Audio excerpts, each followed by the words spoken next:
Previously on Historical Geocaching, I'm visiting Mission San Luis in Tallahassee, Florida, an amazing living history museum that preserves the stories of the Spanish and Appalachian Native Americans in the late 1600s. Most recently, I've toured an Appalachian council house and Spanish home.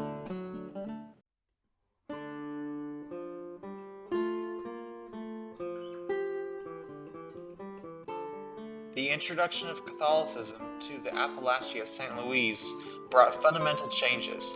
From marriage to funeral practices, holidays to education, the church influenced nearly every aspect of daily life. Spanish and Appalachia alike attended Saturday evening prayers, 11 a.m. Mass on Sundays, services on religious holidays, choir practices, baptisms, marriages, and funeral rites in the church.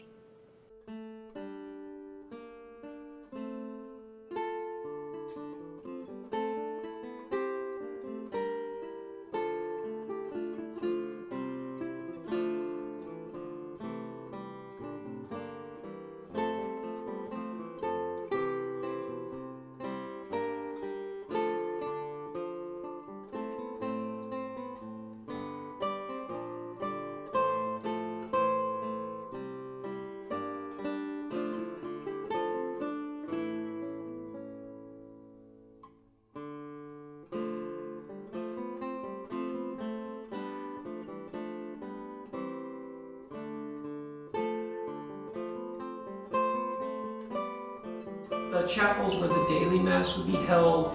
It's where, It's where the choir would be trained, because the friar is working with Appalachian Spanish boys between the ages of 6 and 12, and every day of the week they're going to be in here learning how to sing in Latin, because at our time it's a Latin mass that's being held in the church every Sunday. So basically you were in charge of church services as well as a school for young boys. Oh yes, essentially yes. I'm going to teach them how to sing. I'm also responsible for teaching them, the catechism, everything they need to know to be Catholic. I'm responsible for teaching them that. So that's what I do in addition to actually conducting the Mass. So then was it only young boys that you would teach, or were at this point girls excluded from formal education of this manner? They would have been taught, the girls would have been taught religious education. I don't know if the friar was teaching them that. He probably was. I imagine he would be. Aside from religious education, there wasn't too much education going on. Maybe if you were the son of someone important, like the chief, you might be getting additional education, like how to read and write. Because we know that some of the Appalachian chiefs here were literate, because we've got some letters that have survived from them in Spanish. Because the Appalachian language, there's only one document that has survived that is actually written in Appalachian. It wasn't a language that seems to have been written much, and that I should mention that was not the case for all of Florida's Indian tribes, like the Tamaqua, who lived to the east of us. They learned from the Spanish how to write in their own language and read, and we've got documents surviving that are written entirely in Tamaqua. So this is where I, the friar, write my letters to the bishop, who is down in Cuba, because the thing to remember is we don't have a bishop here in Florida in 1703. We report to the bishop who's in Cuba, because Florida is such a poor, sparsely populated province that we just don't, as far as the church is concerned, we don't need our own bishop. We just report to the one in Cuba. Okay. So what is your daily life like a friar here like? It's going to be a lot of prayer, a lot of, just helping the people here. Maybe they'll want to confess their sins. As friar, it's my job to grant them absolution.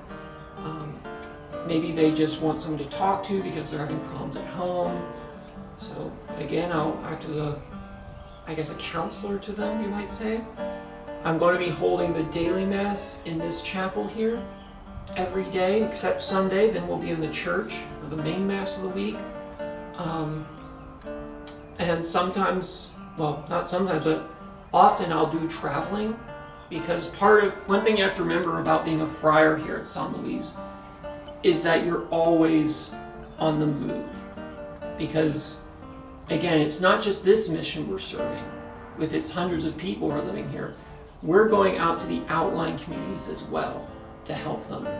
Because, again, these areas may not have a priest, but someone's still got to go out there and hold a mass for them.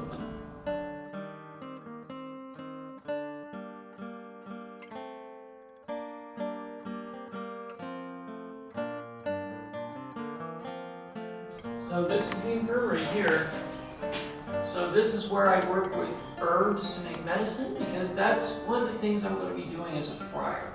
I'm going to be, again, making my medicines from herbs to treat things such as stomach aches, headaches, toothaches.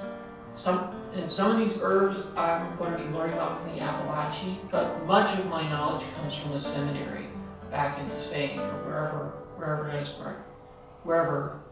I went for my education. So what were some of the more common herbs that you would use? Rosemary is one. It's just got a lot of different uses.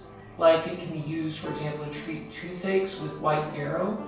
You'll just mash it up with a mortar and pestle, add salt water, and then you put that mixture on the tooth that's hurting you.